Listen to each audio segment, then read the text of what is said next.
What's up, everybody? Your boy Ghetto Greg from Black People Uncut. You guys always getting at me about saying our women are the most violent women on the planet. Always trying to give me some backlash over that. So I'm gonna show you these women, and if this doesn't solidify me saying that, then you're just being a jack. I'm gonna cover that, and I'm also gonna cover these two fat people who is really should be an embarrassment to the black community, but of course, it's not an embarrassment.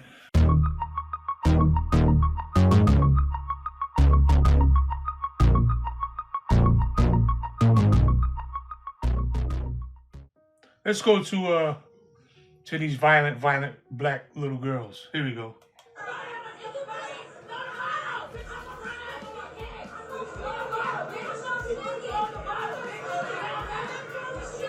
You can hear them. See the little one in the tigers. The little one in the tiger skin dress skirt is one of the main ones. You can see they all got on the same, the ghetto. I call it the ghetto gear: the weave, the goofy eyelashes, the goofy fingernails, the typical ghetto ratchet gear. I call it the ghetto rat uniform. But she's the one talking the most junk. But if you look, you'll see they're in a casino in a public space and just acting a fool. No shame, nothing that tells them internally that this is wrong. But they have no, as they like to say, no filter. Everyone around here is, see all the white people and just a bunch of niggas, and it's only the niggas. It's not. Everyone else is just looking at the spectacle. We have become, we're right now a spectacle. The black community, we're just spectacle. Well, it ain't us. It's not blacks. It's niggas. Niggas that have become a spectacle. But everyone sees us all like them now. Every other race. I don't care where you go on the globe. Go to Greece, they know about niggas.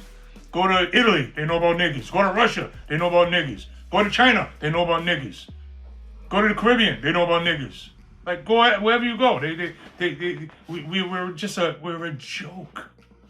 But you can't say it because you're a coon. If you're black and you say that, you're a coon. Fuck out of here. These little monsters are an embarrassment to the black community. Who's raising them? I know who's raising them: single mothers. Look at it. Will you look at this? On my soul. Yes, sir. Look, a whole bunch of them. On my soul.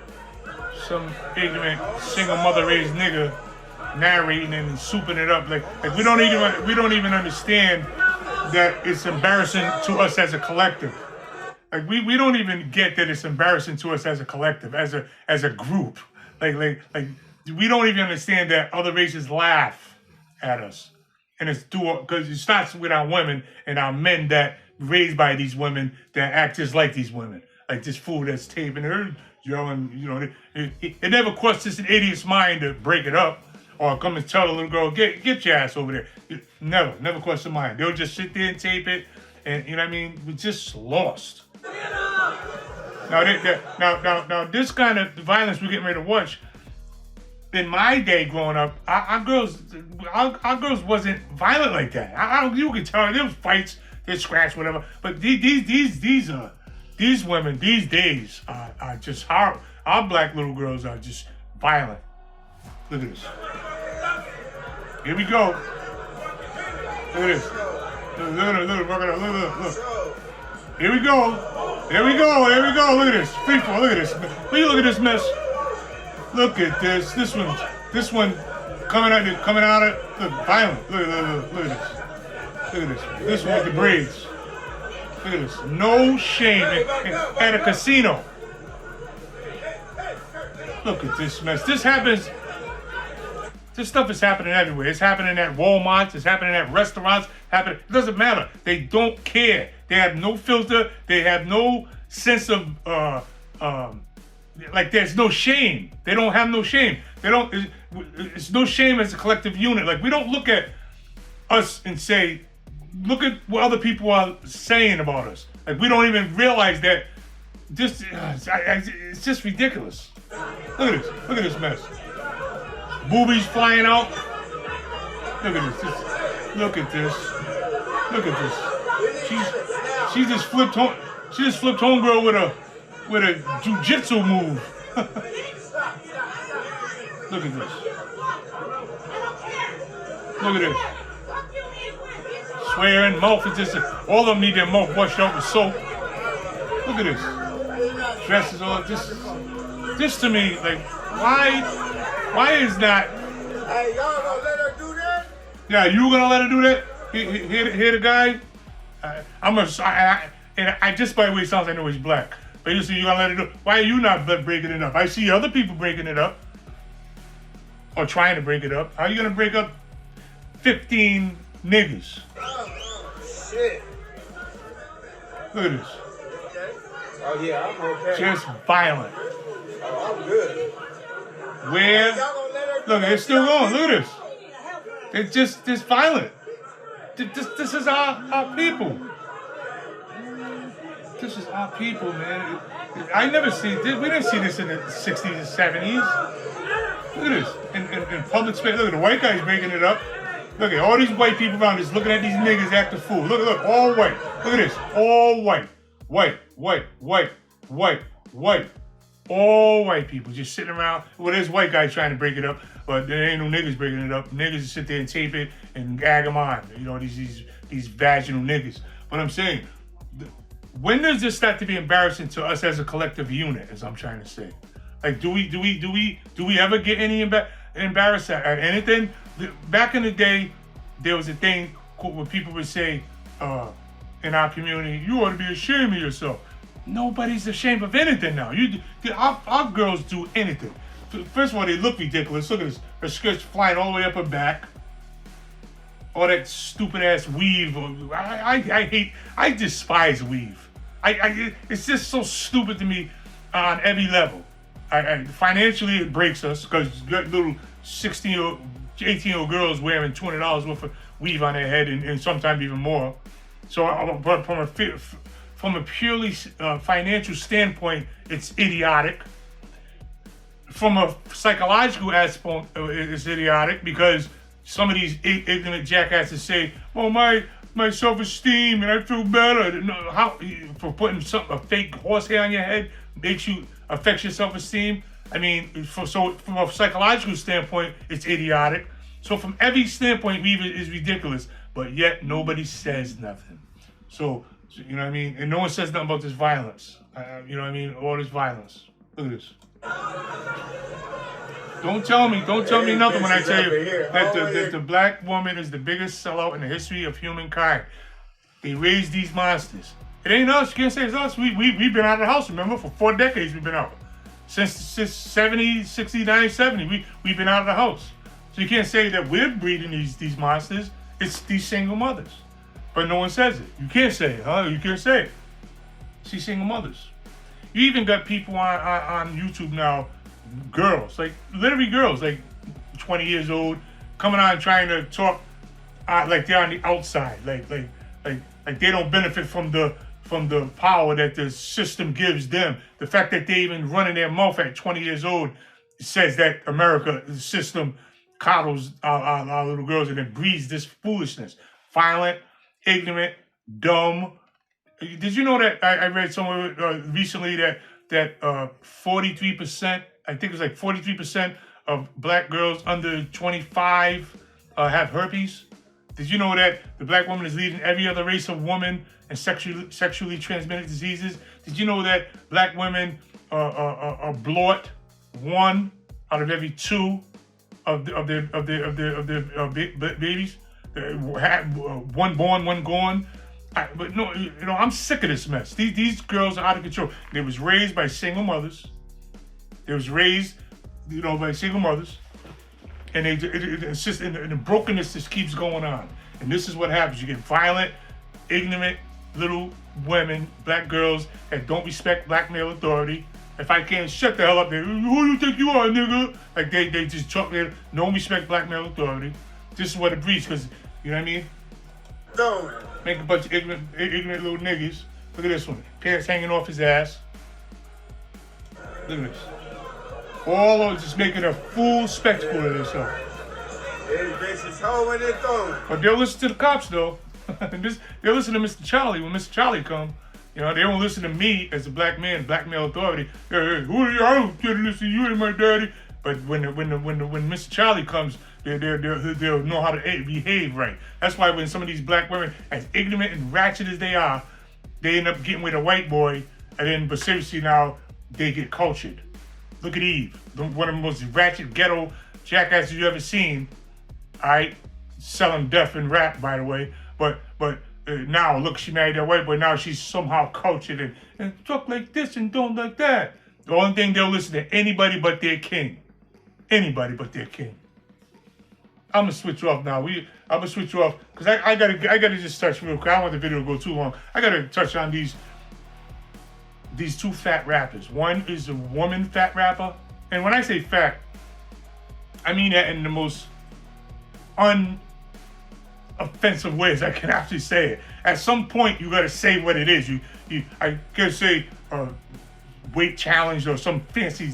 At some point, you got to just say the truth. These two fat people should be an embarrassment. But we're to the point now that we're not only not embarrassed, it's like not vaudeville. It's almost like paint face. What they say, that blackface? It's almost like that now. Like we're such a joke that a joke is not even a joke anymore. Like they really take this girl serious. This girl is 500 pounds. Let me get about there.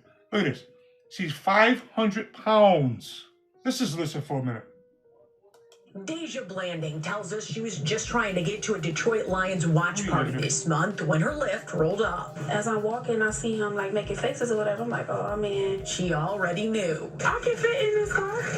Believe me, Yes, I can. believe He told her there's not enough room in his car. The kicker part was when he started to talk about his tires. You know, I feel like that was a slap in the face. That was like my tires, you know, like. Now, I'm going to talk about the story regarding an overweight rapper from Detroit who's actually suing Lyft. I'm sure. Like at this point, right? At this point, this young lady, this should be a joke, like a sideshow. Like this is not mainstream. This is on mainstream media. This is big news. This is big. Like at some point, when does this become what it is? Like get the hell out of here. Why are we lose weight? Just go. This is a joke. You know what I mean? I feel bad for the girl. I don't want to. Like I'm so tired of like mentioning. We gotta watch everything you say. Like you can't say fat, can't say midget, can't say faggot. It's all. Like you just gotta walk around like in this like phony world of niceness. Like that's really phony. What's his name? Patrice O'Neal, bless his soul. Before he died, he had a joke where he's saying something about when everybody was on the train and then they was heading home from work and everyone's trying to get home and then the train screeches to a stop and then they're just sitting there for about a couple of minutes and then the captain comes over the speaker and he says, well, you know, sorry for the delay, but we have a tragedy, ladies and gentlemen. We just hit someone, killed someone on the train tracks. And we were going to be a little delayed. And everybody's like, oh my God, oh man, oh. And then you're sitting around, and then about a minute later, people are looking at their watch. See, no one really cares. And the point of that is that no one cares, but they give this phony stuff. Oh. Same thing with this. It was almost like that time when what's that big fat, I make flag my video keep saying fat, because YouTube is so left these days. But the big girl that was in that movie, the Gabby, whatever. And I was watching an award ceremony where they said, yeah, the Gabrielle, you know, the big girl, Gabby, whatever her name is. And he said, oh yeah, she gave her an award. And everybody was, yeah, right on, Black Power. And then the comedians, I think it was Corey Holcomb, I'm not sure which one it was, but you know, he ripped her. And he's like, come on, man, you can put a pork chop around her neck. And he started like, right. And then everyone started telling the truth. It was a joke. This is a joke. This is something the black community should be, I hate to say it, but almost condemning. Like, don't even put that on. Why are you putting it on mainstream? Why is that such a big story? You know, he talked about the Muslims that time, about Allah or something, and they made about Muhammad, and they made him such a rip and roar cartoon about the Muslim, remember?